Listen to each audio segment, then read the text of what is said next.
में शोर, नितेश राणे चोर है, अरे गली गली में शोर है, राणे चोर है, अरे गली गली में शोर है, नितेश राणे चोर है। मियां भाई खाते खिचड़ा है, नितेश राणे ही खाते खिचड़ा है। देश हमारे आपका, अरे देश हमारे आपका, नहीं किसी के बाप का, देश हमारे आपका, नहीं किसी के बाप का, देश हमारे आपका, नहीं किसी के बाप का। हम सब लोग अमन पसंद करते हैं, हम सब लोग शांति। नजर इंडिया न्यूज में आपका स्वागत है। देश में हर जगह चल रहे जातिवाद और धर्म की राजनीति, चाहे वो विवादित भाषण हो या फिर किसी धर्म के रखवालों के बारे में बोला जाए, अक्सर पुलिस उन पर ही कार्रवाई करते दिखती है, जैसे रामगिरी बाबा या वो आरोपी जिन्होंने 75 वर्षीय बुजुर्ग को ट्रेन में पिटा। मगर देखा जाए तो कार्रवाई पहले उन पर होती है जो इनके खिलाफ आवाज उठाते हैं। वहीं अगर बात की जाए तो बीजेपी विधायक नितेश राणे भी कम चर्चा में नहीं है। उन्होंने भी महाराष्ट्र में हेट स्पीच देकर माहौल को कहीं ना कहीं बदनाम करने की कोशिश की, जिसको देखते हुए मुंब्रा में एसडीपीआई वालों ने नितेश राणे के खिलाफ प्रोटेस्ट किया और जमकर नारेबाजी भी की। एक प्रोटेस्ट की शक्ल में खड़ी हैं और यहाँ लिखा हुआ है बीजेपी और उसका संघ परिवार महाराष्ट्र को बर्बाद करना चाहता है, क्या कहना चाहेंगे?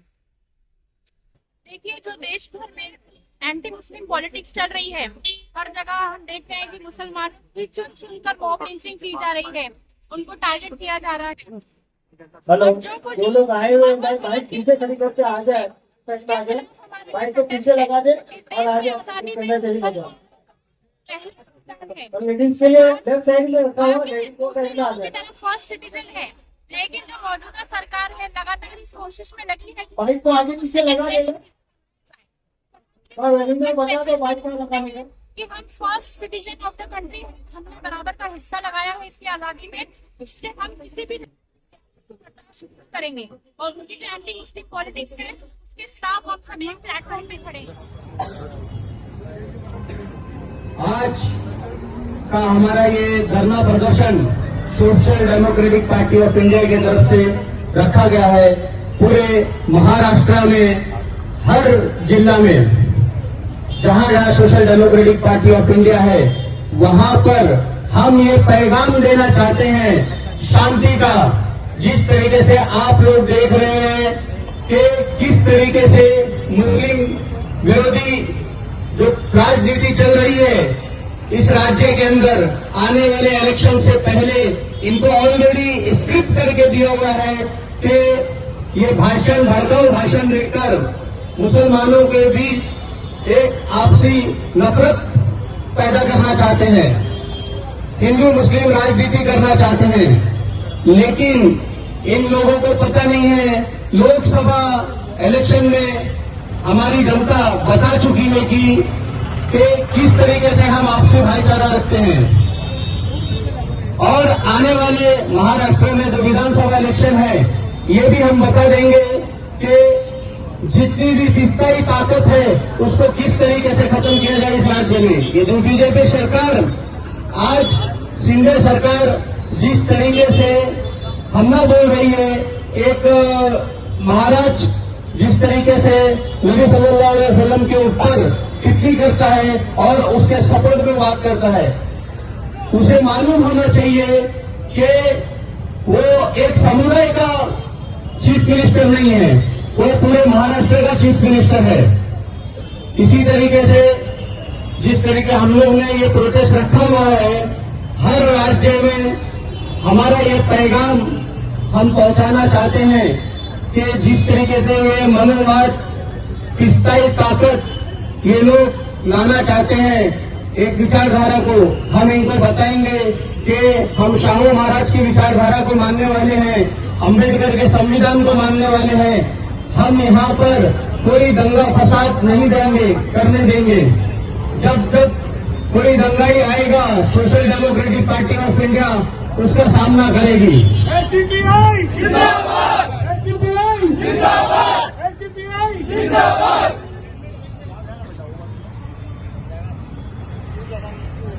मिला है और कैसा उस पर अमल बजौनी होगी और क्या कानून व्यवस्था बरकरार रहेगी मुंब्रा में? बरकरार रहेगी कानून व्यवस्था, कोई टेंशन नहीं। यहाँ के सब लोग अमन चाहते हैं, हिंदू भी और मुस्लिम भी, उसके लिए पुलिस का काम कम ही है। असीम भाई, मौजूदा हालात और मौजूदा सरकार को लेकर के क्या कहना चाहेंगे? आज एसडीपीआई वालों ने यहाँ पे प्रोटेस्ट भी किया है, क्या कहेंगे?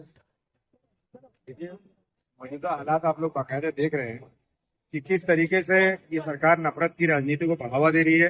किस तरह से रामगिरी ने जो औरंगाबाद में शहर उगला था, उसके बाद यहाँ के मौजूदा सीएम ने महाराष्ट्र प्रदेश के जाके को और बढ़ावा दिया, सिक्योरिटी देने की बात की और हौसला अफजाई की।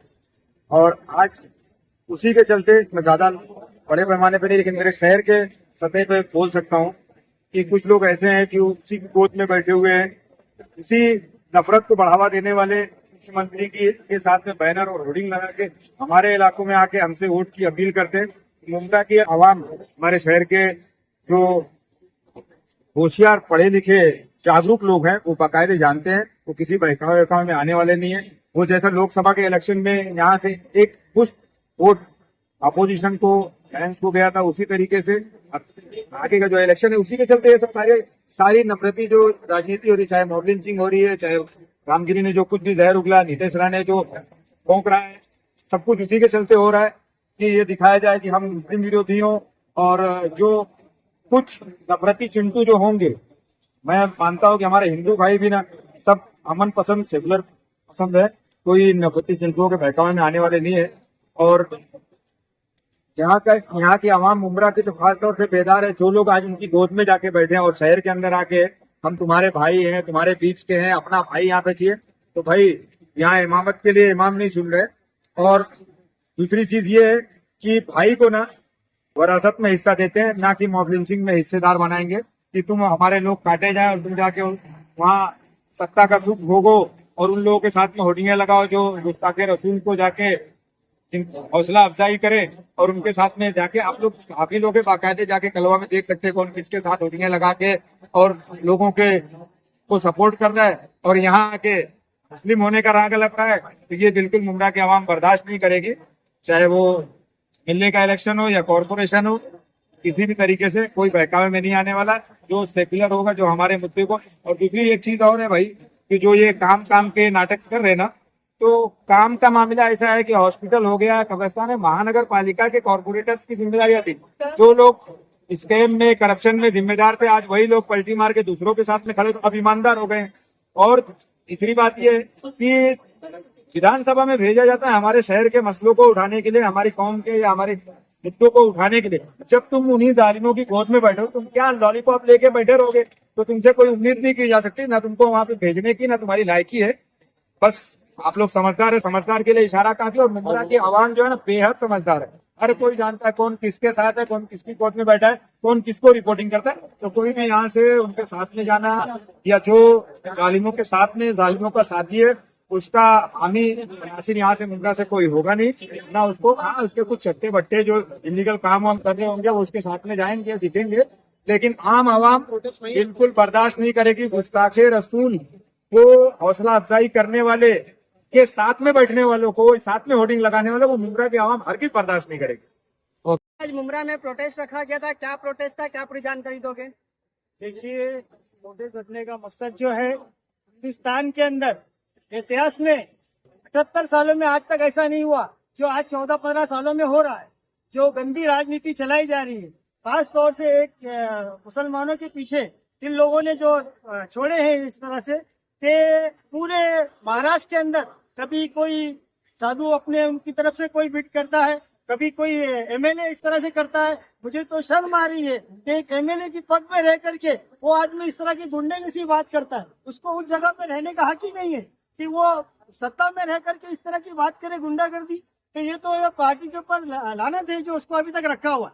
और दूसरा, एक जो साधु कहलाता है अपने आप को, उसने खैर 2 क्लास पढ़ी होती तो ये दोनों ऐसी बात नहीं करते, क्योंकि उसको अपने धर्म के बारे में मालूम नहीं है। आज उसको अगर पूछा जाए अपने धर्म के बारे में नहीं मालूम, वो हमारे धर्म के बारे में जानकारी लोगों को दे रहा है। ये सरासर झूठ और वो कहानियां बना करके चलाई जा रही है। आप उनसे पूछिए अपने धर्म के बारे में, वो नहीं बताएंगे, क्योंकि उन्होंने अपने धर्म का पढ़ा ही नहीं है ना। वो हमारे धर्म के बारे में कुछ जानकारी ले रहे हैं, उनको क्या जरूरत पड़ी हमारे धर्म से, वो अपने धर्म के बारे में लोगों को बताए ना। तो ये सब जो चीजें की जा रही है, गंदा माहौल बनाया जा रहा है ताकि मुल्क के अंदर आपस में लड़ाई हो और इलेक्शन ना हो, इस तरह से यहाँ पे प्रोपेगेंडा बनाया जा रहा है। दाऊद भाई, कई सारी एफआईआर दर्ज हो गई। नीतीश आने का ये पहला हेड स्पीच नहीं है, इससे पहले भी नीतीश आने ने कई हेड स्पीच दे चुके, और गुस्ताखी रसूल का भी ये पहला मामला नहीं है, इससे पहले भी कई मामले हो चुके। एफआईआर दर्ज हो जाती है लेकिन कोई गिरफ्तारी नहीं होती, तो आखिर क्या वजह है जो गिरफ्तारी नहीं होती? हिंदुस्तान में जो है ना, संविधान जो हमारे बाबा साहब ने बनाया है, ये लोकतंत्र से चलता है, संविधान से हिंदुस्तान चलता है, ना कि किसी मजहब से, ना किसी लीडर से। अगर कोई भी है वो सब एक बराबर है, चाहे वो एमएलए हो, सीएम हो, पीएम हो, संविधान सबको एक बराबर का हक देता है। तो ये चीज हमारे वहाँ दोगलापना किया जा रहा है कि हमारे गुरुजी को, हमारे उलमाओं को एक छोटी सी बाइट करने को उन्हें उठाया जा रहा है। और ये आदमी मलून, जिसने हमारे नबी की शान में इतनी गुस्ताखी की और इसके ऊपर 26 से ज्यादा अफेयर हुए, पूरे हिंदुस्तान में प्रोटेस्ट हुए, और उसको अभी तक कुछ नहीं किया गया। क्या वजह है? वजह ये है कि जो हुकूमत में बैठे हैं वो उन्हीं के सब है, उन्हीं की वो कर रहे हैं, योजना कर रहे हैं। एजीपीआई ने जो पूरे महाराष्ट्र में ये प्रोटेस्ट रखा है, इससे क्या संदेश देना चाहती है महाराष्ट्र सरकार को? हम अमन चाहते हैं, हम अमन चाहते हैं। हम नहीं चाहते कि वातावरण खराब हो, माहौल खराब हो, इसलिए हम कानून से और लोग से चाहते हैं कि ऐसे मुजरिमों को, ऐसे आरोपियों को सख्त से सख्त सजा दी जाए और उनको खुला न छोड़ा जाए, बल्कि सलाह। तो मैं बात कर रहा हूँ अभी जो भी मुद्दा हो रहा है, जैसे मॉब लिंचिंग का जो मुद्दा है वो इतना बड़ा मुद्दा बन गया देश में। हर जगह हम देखते हैं जो मुस्लिम आइडेंटिटी है बेसिकली, जैसे जो भी हो, जैसे सिर पे टोपी पहनना हो या बुर्खा हो गया, ये सारी चीजों के अगेंस्ट ये गौरक्षक बोले या जो भी बोले, ये जो संघ परिवार, जो आरएसएस, ये कैसे इस आइडेंटिटी पे अटैक कर रहा है। जैसे हम यूपी में भी एक हादसा हुआ, एक हिंदू लड़के को मार दिया गया क्योंकि वो शायद मुस्लिम जैसा दिखता था, उनको लगा कि उसके पास बीफ है, तो उसको उस मुद्दे पे मार दिया गया।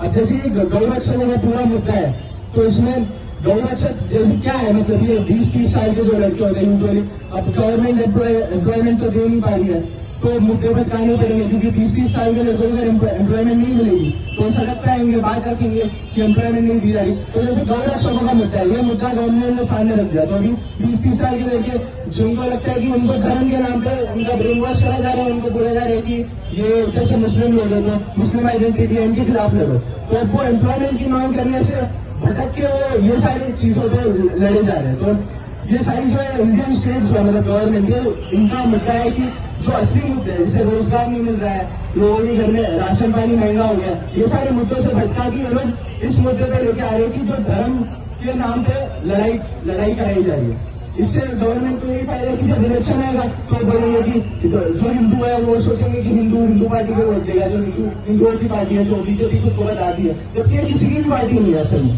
क्योंकि ये तो सिर्फ मुद्दे पर जाने का काम करती है। ऐसा तो है नहीं कि इन्होंने हिंदुओं को इन्होंने कोई रोजगार दिया हो या हिंदुओं को नौकरी दी हो, ऐसा तो है नहीं बिल्कुल भी। तो ये किसी की पार्टी नहीं है, बस धर्म के नाम पर लड़ाना चाहती है। मैं बस इतना ही बोलना चाहता हूँ कि मॉब लिंचिंग, गौरक्षक, ये जितना भी मुद्दा है, ये कोई धर्म का मुद्दा नहीं। हिंदू मुस्लिम आपस में साथ में अच्छे से रहते हैं। ये सिर्फ ये पार्टी है कुछ जो मुद्दा आगे बढ़ाना चाह रही है और उनका प्रोपेगेंडा के तौर पर इस मुद्दे को आगे लाना चाहिए, जिससे कि उनको जो असली मुद्दे हैं उन पर काम ना करना पड़े। इतनी सी बात है बस।